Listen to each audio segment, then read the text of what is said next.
Welcome back. બુલેટિનમાં આગળ વાત કરીએ તો શહેરોમાં રિક્ષા ચાલકોનો ત્રાસ કેટલો હોય છે તે સૌ કોઈ જાણે છે.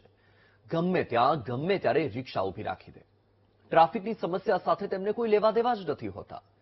આવા જ એક રિક્ષા ચાલકની દાદાગીરી ભાવનગરમાં સામે આવી, જ્યાં રિક્ષા રસ્તામાંથી ખસેડવાનું કહેવા પર સિટી બસમાં પથ્થરમારો કર્યો અને સિટી બસના શહેરમાં પૈડા થંભી ગયા. ત્યારે કોણ છે દાદાગીરી કરનારો રિક્ષા ચાલક અને શું છે બસ ચાલકોની માંગ, આવો જોઈએ.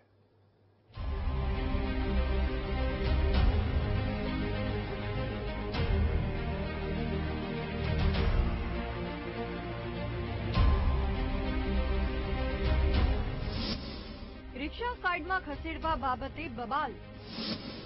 સિટી બસ ચાલક પર જીવલેણ હુમલો. પહેલા છરીથી હુમલો, પછી બસ પર પથ્થરમારો. ભાવનગરમાં એક રિક્ષાવાળા લુખ્ખાની દાદાગીરીની ઘટના સામે આવી છે, જેના કારણે સમગ્ર ભાવનગરમાં સિટી બસ સેવા ખોરવાઈ ગઈ હતી. ઘટના તમે અહીં સીસીટીવી દ્રશ્યોમાં જુઓ. સવારમાં સિટી બસ તેના ગંતવ્ય તરફ નીકળી.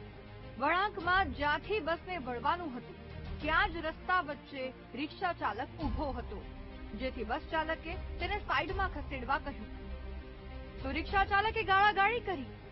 બસ ચાલકે નીચે ઉતરી ઝાપટ મારી અને બંને વચ્ચે ઝઘડો શરૂ થયો. ઝઘડો એટલે સુધી પહોંચી ગયો કે અચાનક રિક્ષા ચાલક છરી લઈને બસ ચાલક પર હુમલો કરી દે છે, જેમાં તેને હાથમાં ગંભીર ઈજા થઈ. બસ ચાલક ત્યાંથી બબાલ છોડી બસ લઈને ચાલતો થયો તો રસ્તા પર પાથરેલા પેવર બ્લોકથી રિક્ષા ચાલક ગુંડાએ બસ પર પથ્થરમારો કર્યો, જેમાં મુસાફરો માંડ બચ્યા.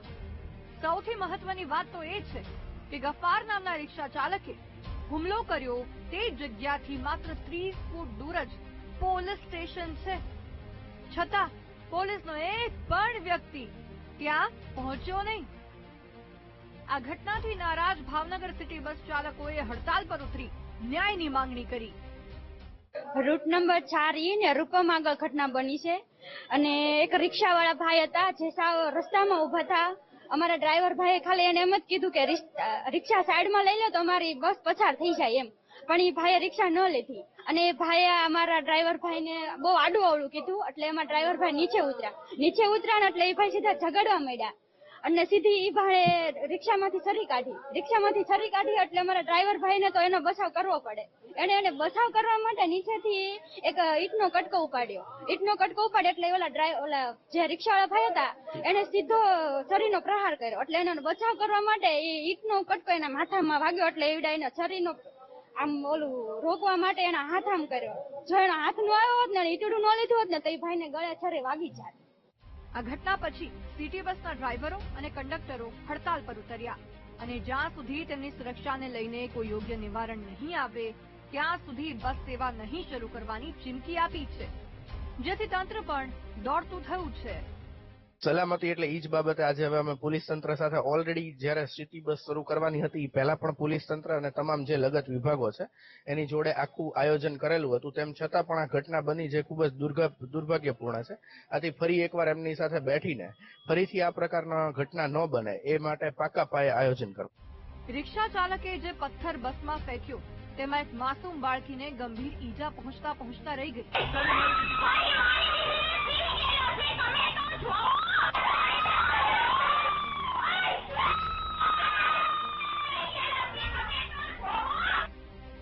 માસૂમની બાજુમાંથી પથ્થર નીકળી ગયો. જો તેને પથ્થર વાગી ગયો હોત તો વધુ મોટી દુર્ઘટના ઘટી હોત. હાલ ડ્રાઈવરની સુરક્ષા સાથે મુસાફરોની સુરક્ષાનો પણ સવાલ છે. ત્યારે આવા લુખ્ખાઓને પોલીસ ક્યારે કાયદાનો કડક પાઠ ભણાવશે તે જોવું રહ્યું. Kishan Baraiya, VTV news.